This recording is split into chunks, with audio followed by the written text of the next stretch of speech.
Hi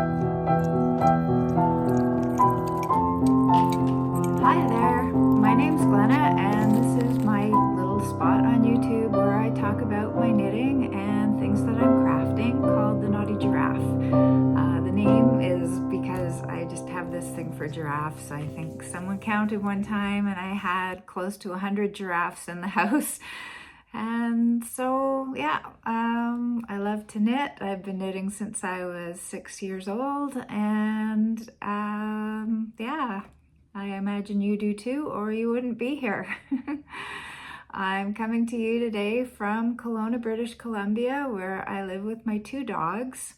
It's part of the Okanagan Valley, which is actually, if you go just a little south of here, it is considered desert.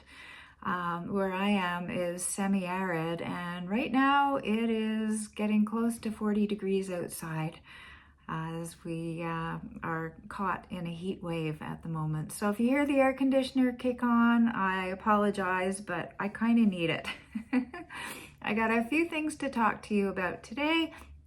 3 finished objects, 2 works in progress, and I'm hoping to do a new cast on, but I haven't quite figured out what it is I want to do yet. So without further ado, I will kick off with what I'm wearing. I'm sure everybody by now knows the word ranunculus, inside, outside, upside down, but I wanted to do a summer knit, and I bought this beautiful linen. It's a fingering weight linen from a local dyer here in Kelowna called Fat Marmot. And I started off doing the, what was it? I started the flower tank tee. And if you saw my episode last month, yeah, it was a disaster and I ended up having to frog it. And I went through, I don't know how many other patterns, looking and looking, trying to find one that I like. And honestly, I just kind of threw my hands in the air and went, you know what? I love my other ranunculus that I've made, and I think it would be really nice to make one in this pink linen. So that's what I did. I cast it on, and yeah, and I'm not disappointed at all. I'm really happy with it. I made some modifications to the pattern, some of them on purpose, some of them not. You know how it is when you've done a pattern before, you're pretty sure you know what it is, and so you just kind of dive in. And I looked at what the recommended needle sizes were, which it recommends, I believe, like 5mm and 6mm needles. I'm not sure what that is in the US, but for the rest of us all, it's 5mm and 6mm. And so I just, you know how normally when you cast on ribbing for a sweater, you use the smaller size needles? Well, the ranunculus does not do that, and I kind of forgot about that, and I just blindly went ahead and cast on the 5mm needles. It's a top-down knit, in case you haven't done them.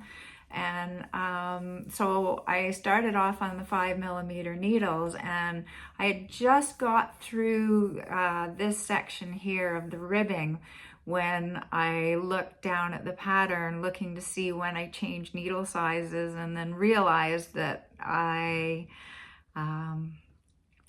was on the wrong needles. And I thought, you know what? My other ranunculus that I knit, which is, I knit that one in, I believe it is a cotton. I'll go double check, but pretty sure it was 100% cotton that I knit the first one in.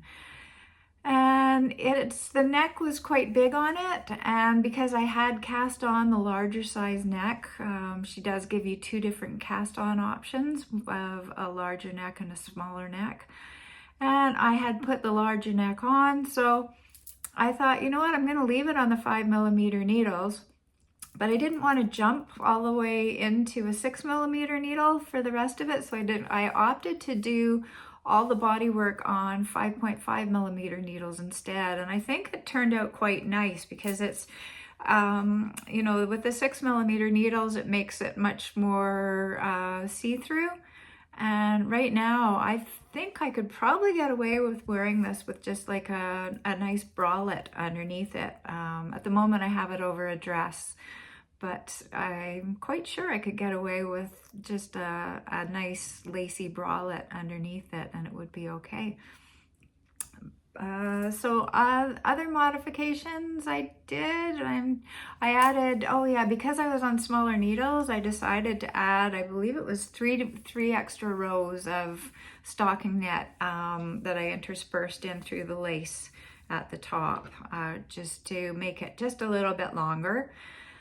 And then I ended up, I did switch down to the 5mm needles for the bind off. And honestly, I think I'm blaming it on the heat, but I just completely dorked out and started binding off, and I bound it all off just using a regular bind off. And then when I went to try it on, of course, it had gone from here to here, and I couldn't get it over my head, so I had to undo it all. And then I ended up doing the Jenny's surprisingly stretchy bind off for it, and it's turned out fine.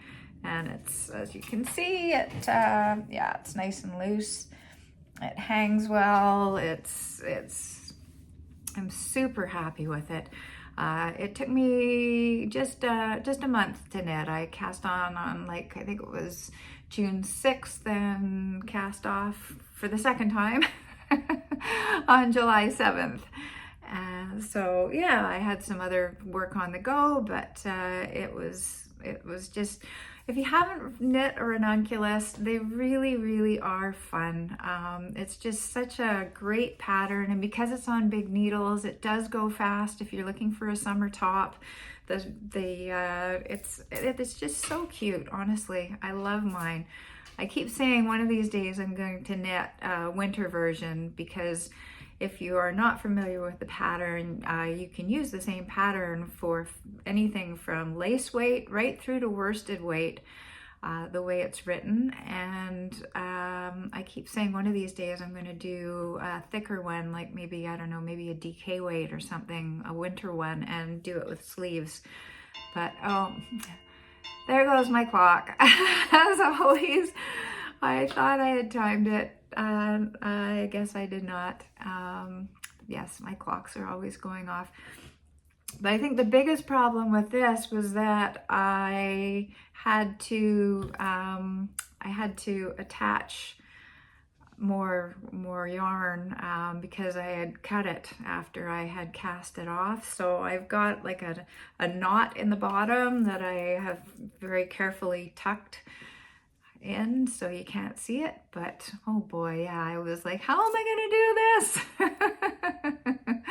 But luckily it turned out all right. I'm very happy with it. So yeah, if you are going to do a ranunculus for the first time and you've never done one, I highly, highly, highly recommend this YouTube channel called Sun Dragon.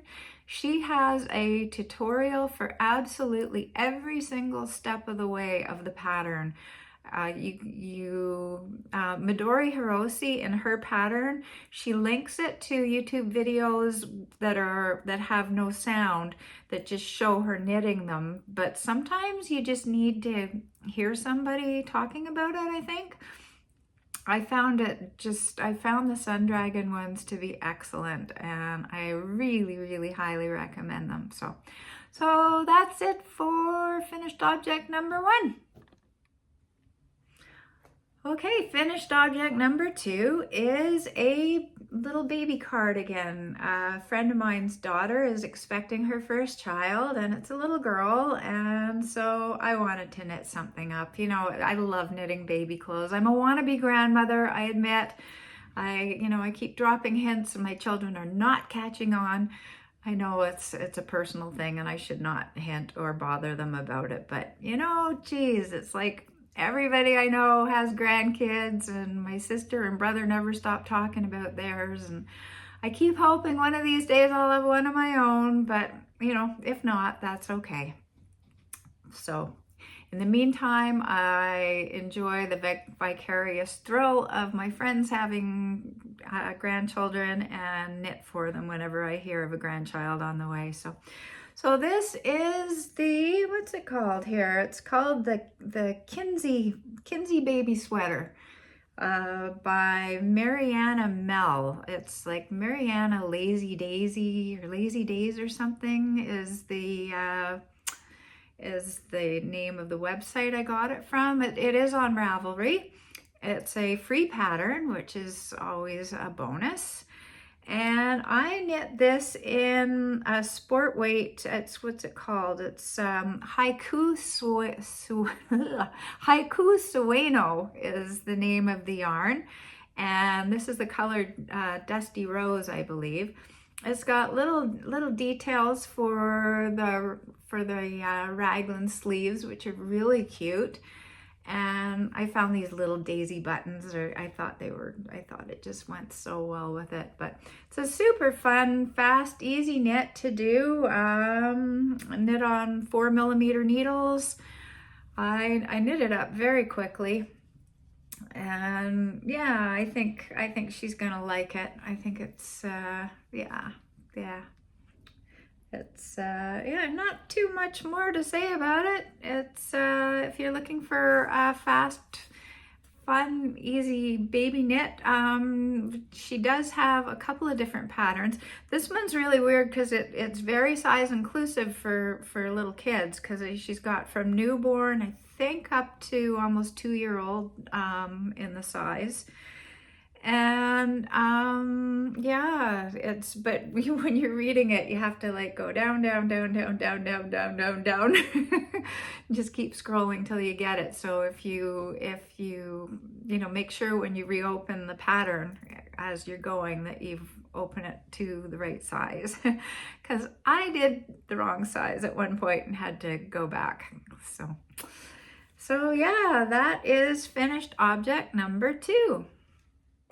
So finished object number 3 is a pair of socks. They're the first ones I've done for summer sock camp. I haven't even tagged them yet. Actually, I haven't even blocked them yet. I just shoved them on the blockers so I could show them. But these are knit on 2.25mm Chiago needles, magic loop.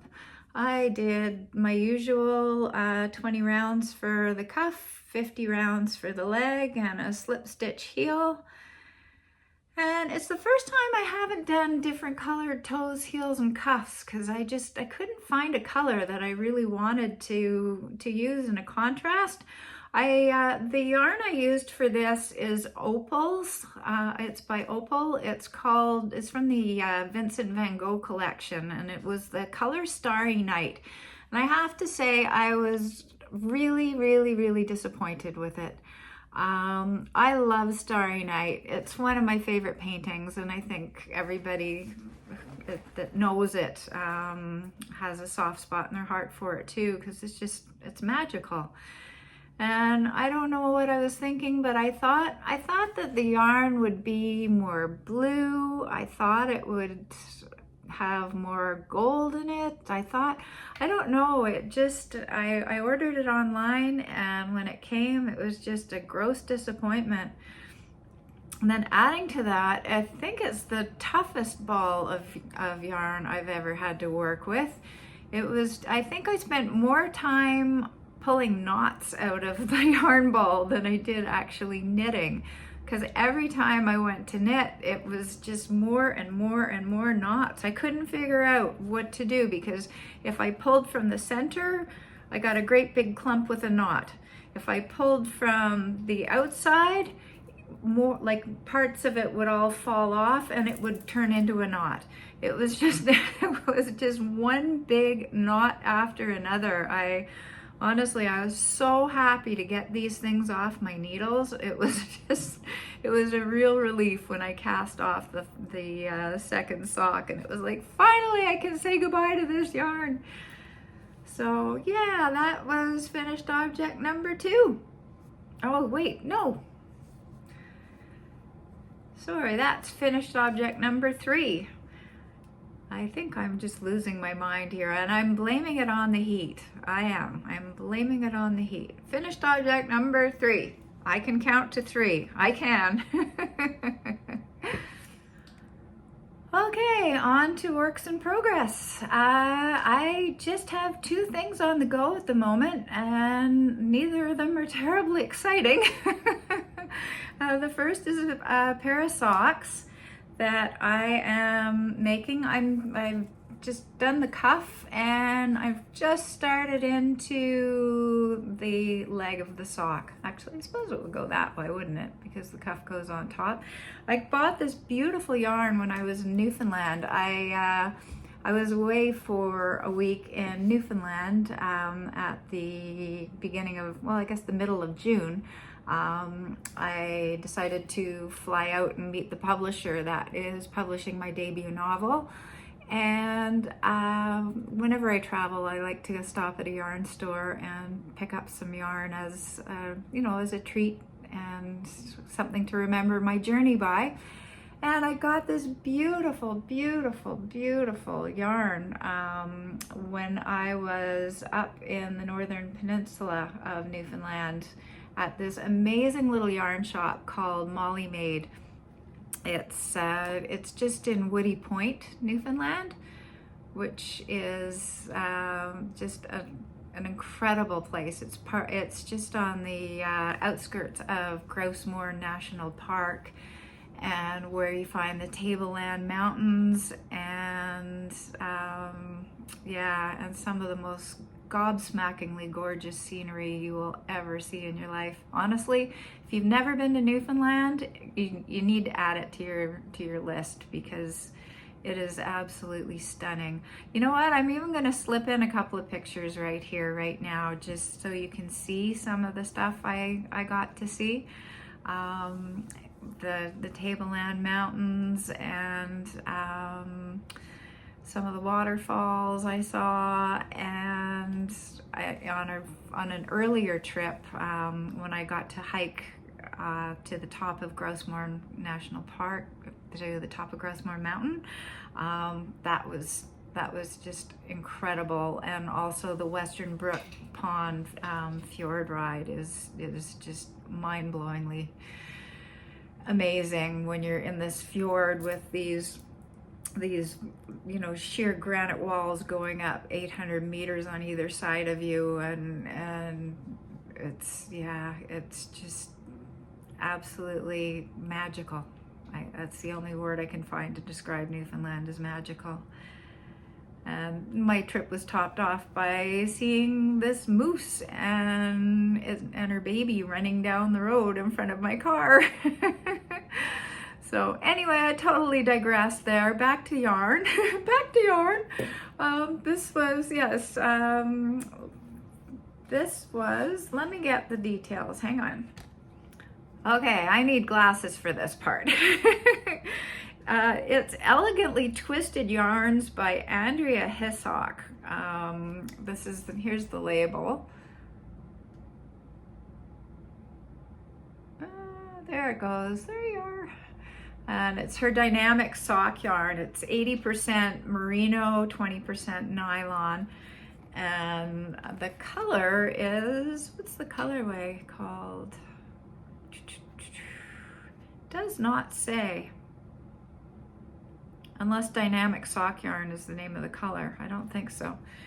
But it's just beautiful with all these reds and purples, and I'm so excited to knit these. It's an absolute joy to have them on my needles after getting the Starry Night-mare Starry Night-mare. I think that's what I'm going to name those socks, my Starry Night-mare. So anyway, so pair of socks, not terribly exciting, but that is work in progress number 1.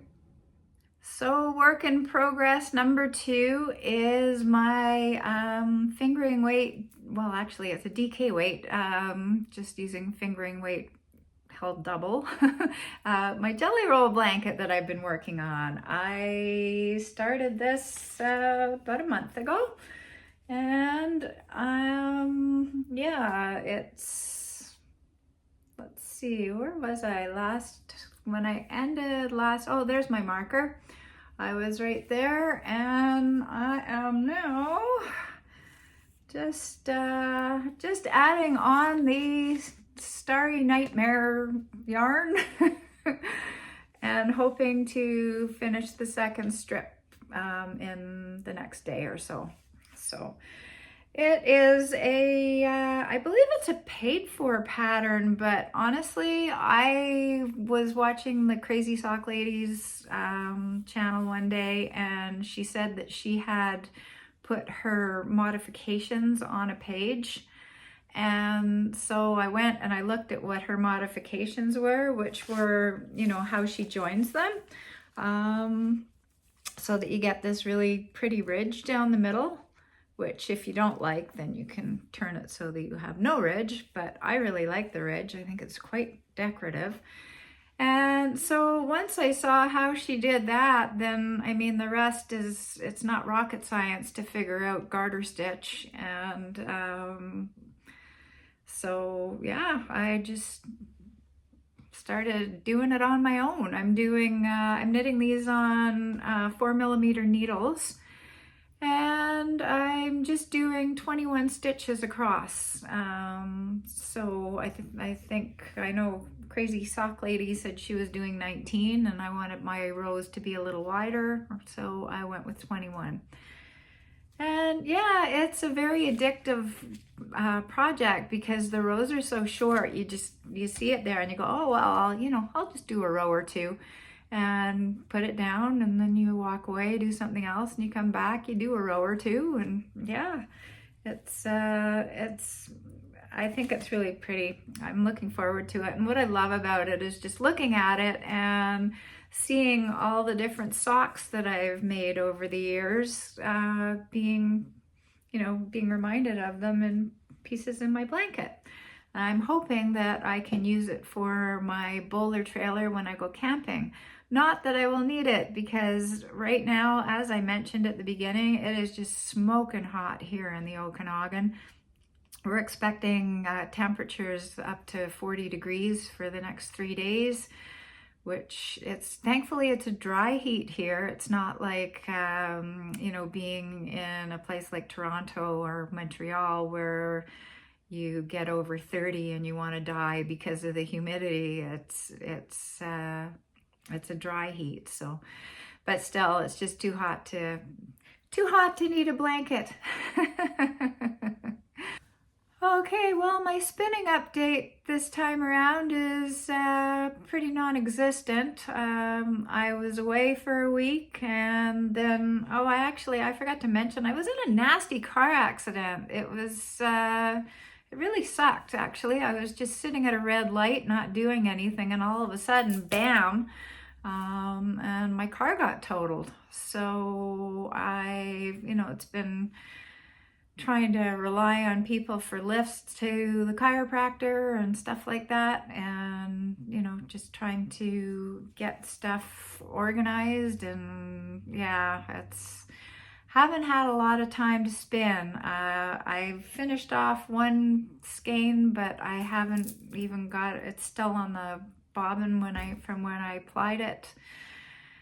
And so, yeah, I've got nothing to show for spinning this time around. I have done some, but we'll have to wait till my next update to see what I've got. So that takes us into reading. I have read quite a few books, as always. I'm just a very, very avid reader. I think it's part of being a writer. When you're a writer, you, I don't know, maybe I just love books. Whatever. But one of the books I read was Elenor Catton's Birnam Wood. It had been on my list for a while to read. It's Elenor Catton is just, she's a gorgeous writer. If you've never read any of her stuff, she is based out of New Zealand. I believe she was born in Canada, but she lives in New Zealand now. And Birnam Wood is wow. It's funny, it starts kind of slow, and at times it's like she's pontificating off on these tangents of social justice, that it gets to the point where you almost want to start skipping part of it. And I was thinking, wow, this is sort of different from her other novels in that it's really preachy, and I'm not sure how it's going to go. But then all of a sudden something happens in the story, and bam, you cannot put it down. It is just nose to the pages, just burning through it. And then as you get close to the end, you're looking at it and you're thinking, okay, how is she going to wrap all this up? Like, there's only like 10 pages left, and there's just way too much to wrap up. And then, so I don't know, I call it a kind of Game of Thrones Red Wedding type ending, but I appreciated it. I know some people who read the book did not. But I actually kind of liked it, so that was good. Oh, the second book I read was called The Small Things That End the World, and that was the complete opposite of Birnam Wood, and the fact that not having a slow start at all. In fact, you just hit the ground running in that one, and you cannot put it down once you start. It's a story about this young teenager who is babysitting, and Hurricane Hazel hits. And next thing you know, the house is like completely flooded. There's a river running through it, and she has to try and escape with the two children that she's babysitting. And then the story takes from there. It skips a generation, and then it skips another generation. And it's very interesting. Once I got past the beginning, I enjoyed it. It was good. It was a good read, but it was just the first quarter of the book or so that you just can't put down. So yeah, that was Jeannette Lyons is the author's name, and the title again is called The Small Things That End the World. The third novel I read this month was Lessons in Chemistry, and I admit I did watch the miniseries on it, and so I went into it with sort of a preconceived notion of what the characters look like, which is always kind of sad. I do prefer to read the book first whenever possible. But I was so glad I read the book, because it is so much better than they give it justice in the TV series.